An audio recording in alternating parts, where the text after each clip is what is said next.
Herzlich willkommen auf dem YouTube-Kanal von slowjuice.de. Heute gibt es wieder ein Rezept und zwar gibt es heute Spinatsuppe nach dem Originalrezept vom Medical Medium Anthony William. Die Spinatsuppe ist Teil der 28 Tage Reinigungskur. Diese findet ihr hier in diesem Buch Mediale Medizin und hier oben findet ihr einen Link zum Interview mit Bernd Bissinger zur medialen Medizin, wo wir also komplett über das ganze Buch sprechen, über alles das, was ihr wissen müsst und auch wissen wollt. Wen das interessiert, klickt bitte hier oben auf den Link. Des Weiteren findet ihr die Spinatsuppe hier im 369 Leberreinigungsprogramm im Buch Heile deine Leber. Auch da ist die Spinatsuppe ein Teil davon. Wenn euch das Interview interessiert, auch dieses Interview wird demnächst auf unserem Kanal kommen. Also aktiviert die Glocke, dann seid ihr immer auf dem Laufenden, auf dem neuesten Stand, wenn neue Videos rauskommen. Und abonniert unseren Kanal und dann werdet ihr auch in den Genuss dieses Videos kommen, was wir auch wieder gemeinsam mit Bernd Bissinger veranstalten werden. Ja, was gibt es dazu zu sagen zur Spinatsuppe? Das kann man auch schön zum Abend nehmen. Die Spinatsuppe ist komplett fettfrei, ist komplett roh und ihr habt alles in der Spinatsuppe drin, was ihr braucht. Eure Leber wird gereinigt. Ja, euer ganzer Körper entzieht sich sozusagen einer Reinigungskur. Alles ist gesund, schmeckt lecker. Wir sagen noch, was gibt es hier für Zutaten. Wir haben hier 4 Tassen Spinat. Wir haben hier 1,5 Tassen von Tomaten. Wir haben hier eine große Orange ausgepresst. Ich hatte eine richtig große Orange, die hat richtig viel Saft gehabt. Die haben wir ausgepresst. Wir haben hier eine Stange Sellerie und wir haben hier den Koriander. Ihr könnt aber auch anstelle des Korianders halt einfach Basilikumblätter nehmen. Anthony schreibt in dem Rezept, dass man halt 2 Blätter nehmen sollte oder halt ein paar Stangen von dem Koriander. Und wir haben hier noch eine Knoblauchzehe. Ja, noch ein paar Mythen, die wir aufklären wollen. Spinat, Oxalsäure. Oh mein Gott, Oxalsäure. Ich kann die Suppe jetzt hier auf keinen Fall trinken, weil ich habe ja ein Problem mit Oxalsäure. Und Oxalsäure soll ja so schlimm und so gefährlich für den Körper sein. Also Anthony sagt, das ist ein kompletter Mythos. Das ist alles gesund, was im Spinat drin ist. Es sind auch nur geringere Mengen an Oxalsäure, die da enthalten sind. Das, was letztendlich ungesund ist, ist, wenn ihr den Spinat erhitzt. Des Weiteren ist ungesund, wenn ihr den Spinat kombiniert mit Ketchup oder irgendwelchen anderen Sachen, mit Zucker oder auch Fetten. Das ist das, was das Ganze ungesund macht. Aber an sich braucht ihr keine Angst vor der Oxalsäure zu haben. Ein zweiter Mythos ist Histamin. Viele sagen, oh mein Gott, Nachtschattengewächse, Tomate, Kartoffel, alles Histaminprodukte, Paprika, das kann ich alles nicht essen. Da kriege ich Kopfschmerzen von, da kriege ich Panikattacken von. Nein, ihr bekommt nicht von dem Produkt an sich die Kopfschmerzen und die Panikattacken.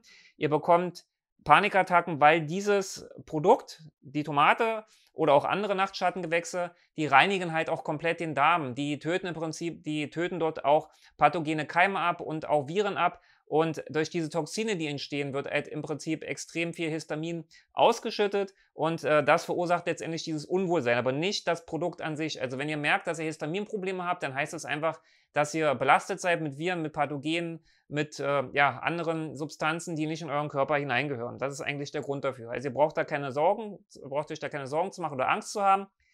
Wenn nicht, dann fangt ihr erstmal nur mit 3 Tomaten oder mit einer Tomate an oder nur mit ein kleines bisschen Spinat. Guckt einfach, was für euch passt. Ihr müsst es nicht komplett so nachmachen. Ihr könnt es probieren, wenn ihr gar keine Probleme habt. Dann kann ich euch das empfehlen, dass ihr das auch genauso auch zubereitet, wie ich das mache. Ja, Orange, was gibt es noch zur Orange zuzusagen? Orange dient einfach so auch als Geschmacksträger, ist auch Vitamin C drin. Das heißt, das Immunsystem wird jetzt hier auch gestärkt. Zum Stangensellerie habe ich schon genug gesagt. Auch da könnt ihr euch hier oben das Video angucken zum Stangenselleriesaft, was wir hier oben in der Infobox verlinken. Schaut es euch einfach an. Hier zum Koriander. Koriander leitet Schwermetalle aus. Ist also auch eine wunderbare Sache, um Gifte zu binden im Körper. Und ja, ist eine wunderbare Suppe, die richtig lecker schmeckt. So, wir haben jetzt hier den Bianco Gusto wieder im Einsatz. Das ist das Gerät, mit dem wir alle unsere Rezepte machen. Wir werden also mit Hochleistungsmixern, die alle DC-Motor haben, die Rezepte machen. Es kann auch mal sein, dass wir einen anderen DC-Motor-Mixer nehmen, dem diese Thematik interessiert, warum wir uns für den DC-Motor entschieden haben, für Magnetmotor entschieden haben, den empfehlen wir auch. Hier oben nochmal in der Infobox auf den Link zu klicken, da gibt es die Erklärung, warum sind Hochleistungsmixer mit Magnetmotoren besser als Hochleistungsmixer mit AC-Motoren. Wen das interessiert, der sollte jetzt hier oben draufklicken. Und wir werden auch eine Vakuumpumpe einsetzen. Dazu sage ich dann aber was, wenn wir die ganzen Zutaten hier reingeführt haben. Was ich noch erwähnen möchte, ich habe hier so einen Messbecher, da steht drauf Half Cup. Es gibt auch Messbecher mit One Cup, also mit einem wo ein Carb draufsteht. Und da kann man, wenn man halt so amerikanische Rezepte hat oder englische Rezepte hat, kann man das also gut nachmodellieren im Prinzip. Ja, wir fangen an. Wir wollen erstmal hier den Orangensaft reintun. Hier, Orangensaft kommt jetzt hier oben rein in den Mixbehälter. Wenn ihr die Vakuumpumpe benutzt, müsst ihr ein bisschen mehr Wasser nehmen, weil ihr dann keinen Stößel benutzen könnt. Als nächstes machen wir die Tomaten hier rein. Müssen ein bisschen aufpassen. Tomaten. Dann kommt der Sellerie hier rein. Stangensellerie. Die Knoblauchzehe können wir dann hier oben reintun. Und dann kommt hier noch der Koriander oben drauf. Korianderblätter schön alle reinmachen. Und Spinat. Der Hauptbestandteil dieses Rezeptes ist der Spinat. Und dann machen wir noch die zweite Schale Spinat hier rein. So, jetzt machen wir den Deckel hier oben drauf. Wir haben jetzt hier die Vakuumpumpe. Seht ihr, die Vakuumpumpe, die packen wir jetzt hier oben drauf. Ja, und was ist das? Was hat es mit der Vakuumpumpe auf sich? Die Vakuumpumpe zieht die Luft, den Sauerstoff hier raus. Dadurch erhöht sich der Vitalstoffgehalt dieser Suppe. Wenn ihr die Pumpe jetzt nicht drauf hättet, würde zu viel Sauerstoff reingewirbelt werden und dann gehen einfach Enzyme, Vitamine verloren. Und ja, 90% nach einer Studie der University of Florida gehen da verloren beim Smoothie. Deswegen gibt es die Vakuumpumpe von Bianco, passt auf alle Geräte von der Firma Bianco. Und wir nehmen die jetzt auch für alle Smoothies, die wir herstellen, nehmen wir diese Vakuumpumpe. Wir fangen mal an.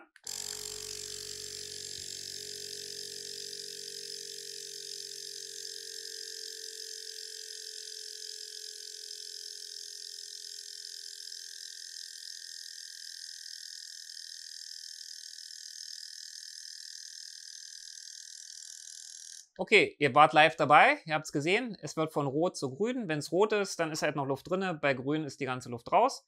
Die Vakuumpumpe drückt man hier unten auf den Knopf, dann kann man die hier wieder abnehmen. Und jetzt wollen wir beginnen mit dem Mix-Vorgang. Machen erstmal langsam.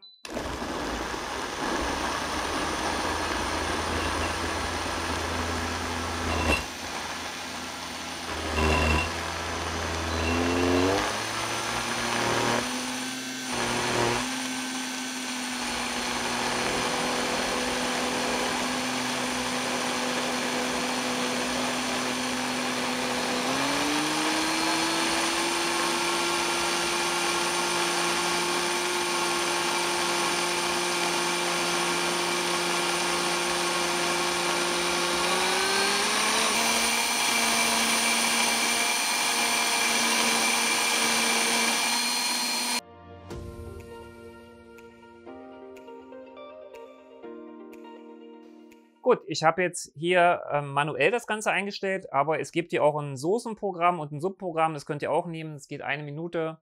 Ja, wenn es euch lieber ist, dann hat man dann mal ein paar mehr Variationsmöglichkeiten.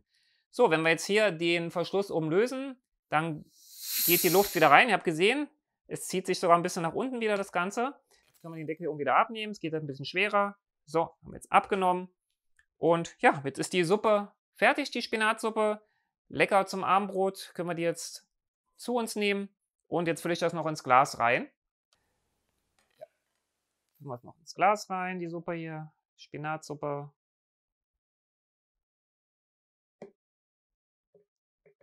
So.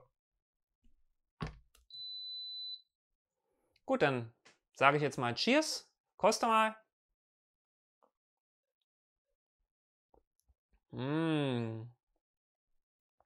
Very great. Very good. Sehr gut. Schmeckt richtig lecker.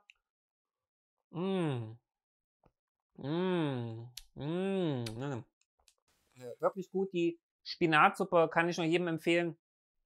Besser als jedes Glas Rotwein. Und ist eine gute Alternative auch zum Abendbrot. Wenn vielleicht die Familienmitglieder was anderes essen wie ihr, dann könnt ihr hier eure leckere Spinatsuppe genießen. Ist wirklich auch kein Salz und kein Fett drin und man braucht es auch gar nicht. Es schmeckt trotzdem gut, obwohl Fett ja oft als Geschmacksträger dient. Aber die Spinatsuppe ist wirklich der Hammer und ich kann es euch empfehlen. Ein Prost auf Anthony William, dem Medical Medium, das uns hier die leckeren Rezepte zur Verfügung stellt. Ich bedanke mich recht herzlich bei euch, würde mich freuen, wenn ihr uns wieder einen Daumen nach oben gebt, wenn ihr den Kanal abonniert und vergesst nicht, die Glocke zu aktivieren für neue Rezepte, für neue Interviews und auch für neue Vergleichsvideos. Alles Liebe und bis bald, sagt euch euer Bastian von slowjuice.de.